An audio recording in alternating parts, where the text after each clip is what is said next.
Si aujourd'hui on te pose la question de définir ce que tu entends par le mot démocratie, tu diras probablement que la démocratie c'est le pouvoir du peuple pour le peuple et par le peuple. Mais est-ce vraiment le cas? C'est ce que nous allons voir dans cette vidéo. Un historien antique, Hérodote, semble déjà affirmer que la démocratie ne serait pas née de la Grèce antique, notamment dans la ville d'Athènes. Pour lui, en effet, il clamait déjà auprès de ses compatriotes au 5e siècle avant Jésus-Christ que la démocratie venait plutôt de la Perse et que cette ville serait le véritable berceau d'origine. Et être démocrate aujourd'hui est assimilé à quelque chose de positif de nos jours. Cependant, l'histoire nous renseigne que, à l'origine, la démocratie était aperçue comme quelque chose de négatif. Et c'est pourquoi il n'y a pas de texte antique qui fait l'apologie de la démocratie. La démocratie était née de la bouche des opposants qui employaient les termes comme étant une insulte.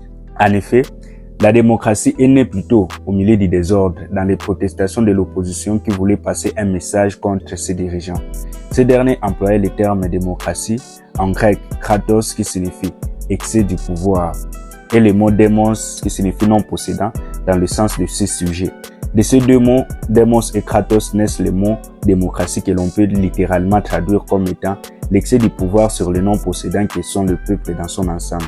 Vu de cet angle, on peut directement comprendre pourquoi l'époque antique ne concevait pas la démocratie comme étant une valeur morale, politique à laquelle on doit s'attacher. Ce qui justifie même l'absence de textes faisant son apologie durant cette période. Cependant, soulignons une chose importante.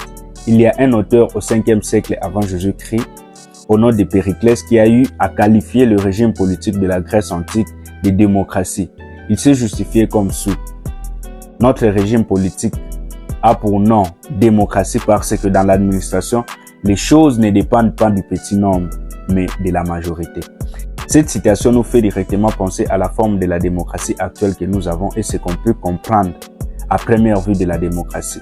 Le dire ainsi, tu vas sûrement te dire que la démocratie actuelle et celle d'origine n'a aucune différence. Il y a en effet une grosse différence. Dans la Grèce antique, on faisait la distinction entre l'élection et le tirage au sort. Cette différence est d'une grande importance et Aristote l'a précisé en ces termes. On admet généralement que la désignation au magistrat par le tirage au sort est de nature démocratique et que la désignation par l'élection est de nature oligarchique. Ici, Aristote a employé tirage au sort pour la démocratie et élection pour l'oligarchie. Pour le grec antique, il préconisait plutôt le tirage au sort parmi la foule afin de s'écarter de tout critère discriminatoire et de garantir la chance à tout le monde l'exercice du pouvoir public parce qu'avec les élections, c'est souvent les candidats qui sont soit les plus riches, soit une considération quelconque qui l'emportait. Ceux qui étaient inconnus du grand public n'avaient aucune chance, ce qui faisait qu'un petit groupe de gens revenait pour diriger. Et c'est le phénomène qu'on a aujourd'hui. C'est d'ailleurs pour cette raison que l'élection ne concernait que certains postes qui demandaient l'expertise nécessaire ou des études appropriées. Les pères fondateurs de l'Amérique ne voulaient pas déjà de cette forme de démocratie actuelle. La vraie forme de la démocratie exige à ce que le peuple puisse participer directement à la prise de décision. Pour le grec antique, ce ne sont pas des élections qui faisaient la démocratie. L'élection n'était pas un critère déterminant. On peut alors se poser la question de savoir comment on est arrivé à cette forme de démocratie. Pour comprendre ce qui s'est passé, il faut nous situer vers la fin du XVIIIe siècle, lorsque les philosophes des Lumières s'interrogeaient sur pourquoi il existe une autorité à laquelle on doit tous obéir. C'est à partir de cette période que la démocratie commençait à prendre la forme et son sens actuel. En effet, c'est à travers les travaux des scientifiques des Lumières qui, souvent amis des riches dans la société, défendaient à travers leurs travaux que la démocratie représentative, c'est-à-dire une démocratie où l'on choisit les gens à travers les élections, était la meilleure forme, surtout pour les États qui ont une grande superficie et un nombre très important de la population. Les riches trouvaient en vérité en une démocratie directe ou populaire une menace pour leurs privilèges parce qu'ils ne savaient pas manipuler la foule directement à travers le tirage au sort.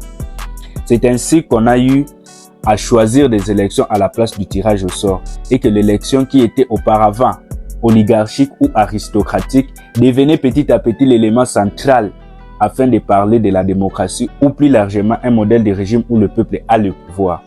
Toujours dans la même perspective, on a eu à choisir la souveraineté nationale et non la souveraineté populaire. La souveraineté nationale permettant de voir le peuple comme tout un bloc et pour lequel on peut prétendre défendre des intérêts.